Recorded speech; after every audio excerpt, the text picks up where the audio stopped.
Assalamualaikum warahmatullahi wabarakatuh. Perkenalkan, nama saya Ayu Sintaria dari Prodi Ekonomi Syariah kelas 5D dan NIM 129. Di sini saya akan sedikit mengulas tentang kinerja koperasi syariah dalam pasar. Kinerja merupakan perbandingan antara hasil kerja dengan standar yang ditetapkan. Menurut Mangkunegara, kinerja adalah sebuah hasil kerja, baik hasil kerja secara kualitas maupun kuantitas yang dicapai oleh seseorang dalam melaksanakan tugas sesuai dengan tanggung jawab yang diberikan kepadanya.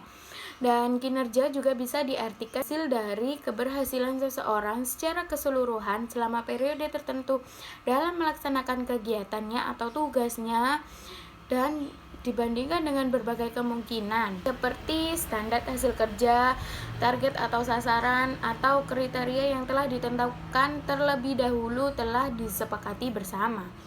Yaitu koperasi. Koperasi berasal dari kata bahasa Inggris yaitu corporation atau kerjasama, dan secara terminologi koperasi ialah suatu perkumpulan atau organisasi yang beranggotakan badan hukum atau orang-orang yang bekerja sama dengan penuh kesadaran untuk meningkatkan kesejahteraan anggota atas dasar sukarela secara kekeluargaan. Dan menurut Keputusan Menteri Negara Koperasi dan Usaha Kecil dan Menengah Republik Indonesia, yang dimaksud dari koperasi simpan pinjam syariah atau koperasi jasa keuangan adalah koperasi yang kegiatan usahanya bergerak di bidang pembiayaan, investasi, dan juga simpanan yang sesuai dengan pola bagi hasil syariah. Dan BMT itu juga bisa digolongkan ke KJKS atau Koperasi Jasa Keuangan Syariah, namun harus sesuai dengan perundang-undangan yang berlaku, jadi nggak sembarangan. Jadi, kinerja koperasi syariah adalah gambaran mengenai tingkat pencapaian koperasi syariah untuk mencapai tujuan dan sasaran yang telah direncanakan oleh koperasi syariah.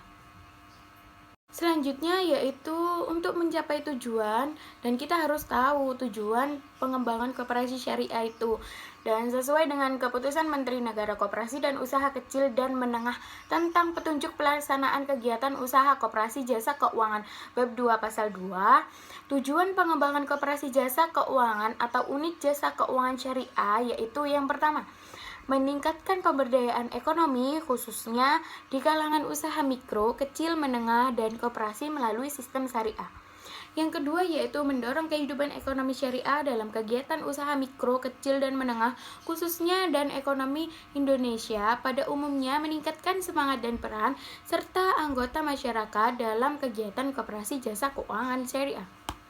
Selanjutnya yaitu pedoman yang digunakan dalam penilaian kinerja koperasi syariah berdasarkan perspektif hukum positif adalah berdasarkan Peraturan Deputi Bidang Pengawasan Kementerian Koperasi dan Usaha Kecil dan Menengah Nomor 7/Per/Dep/6/6/2016, merupakan peraturan tentang pedoman penilaian kesehatan koperasi, simpan pinjam, dan pembiayaan syariah dan unit simpan pinjam yang pembiayaan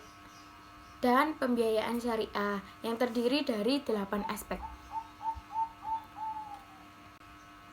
Dari 8 aspek tersebut, aspek dalam mengukur kinerja koperasi syariah yaitu yang pertama permodalan, yang kedua kualitas aktiva produktif, yang ketiga manajemen, yang keempat efisiensi, yang kelima likuiditas, yang keenam jati diri koperasi, yang ketujuh kemandirian dan pertumbuhan, dan yang kedelapan kepatuhan prinsip syariah.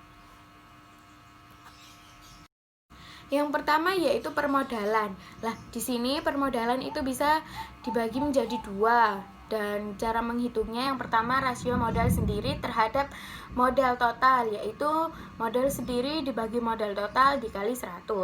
Yang kedua yaitu rasio kecukupan modal atau CAR. Itu cara menghitungnya yaitu modal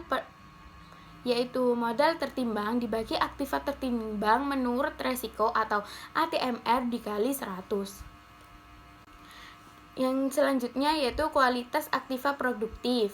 Ini bisa diukur melalui dua cara. Yang pertama, rasio tingkat pembiayaan dan piutang bermasalah terhadap jumlah piutang dan pembiayaan. Caranya yaitu jumlah piutang bermasalah dan pembiayaan dibagi jumlah piutang dan pembiayaan nanti dikalikan 100. Yang kedua yaitu rasio portofolio terhadap piutang yang beresiko dan pembiayaan beresiko atau PAR, portfolio asset risk. Caranya yaitu jumlah portofolio bermasalah dibagi jumlah piutang dan pembiayaan dan dibagi 100. Aspek ketiga yaitu manajemen. Penilaian aspek manajemen koperasi simpan pinjam syariah meliputi beberapa komponen. Yang pertama, manajemen umum, manajemen kelembagaan, manajemen permodalan, manajemen aktiva, manajemen likuiditas. Dan semua itu bisa diukur atau dinilai melalui metode wawancara terstruktur dengan pimpinan atau pegawai koperasi yang bersangkutan. Yang keempat yaitu efisiensi. Nah, efisiensi ini ada beberapa, yaitu yang pertama rasio biaya operasional terhadap partisipasi bruto. Yang kedua rasio aktiva terhadap total aset. Yang ketiga rasio efisiensi pelayanan. Yang selanjutnya yaitu kas ini bisa diukur di rasio kas dan juga rasio pembiayaan terhadap dana yang diterima. Selanjutnya yaitu jati diri koperasi. Nah, jati diri koperasi ini bisa diukur melalui dua hal. Yang pertama rasio partisipasi bruto, yang kedua yaitu rasio partisipasi ekonomi anggota atau PA. Nah, yang selanjutnya yaitu kemandirian dan pertumbuhan. Kemandirian dan pertumbuhan ini bisa diukur menjadi 3 hal. Yang pertama, rentabilitas aset, yaitu kemampuan aktiva yang digunakan dalam menghasilkan sisa hasil usaha.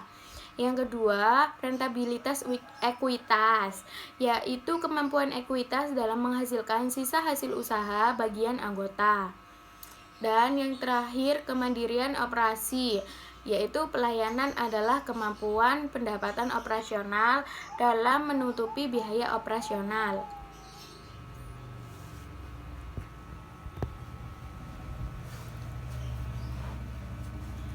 Yang selanjutnya yaitu penilaian aspek kepatuhan prinsip syariah.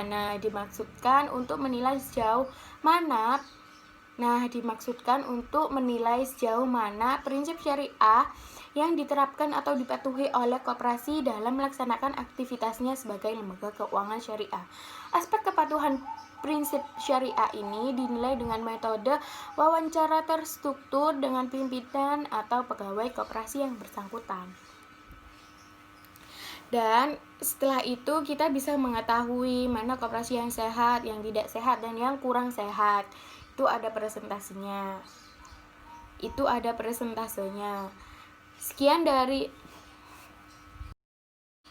Terima kasih sudah menonton video penjelasan dari saya.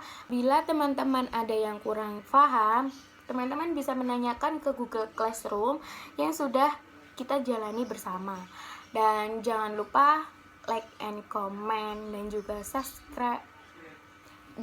subscribe. Thank you.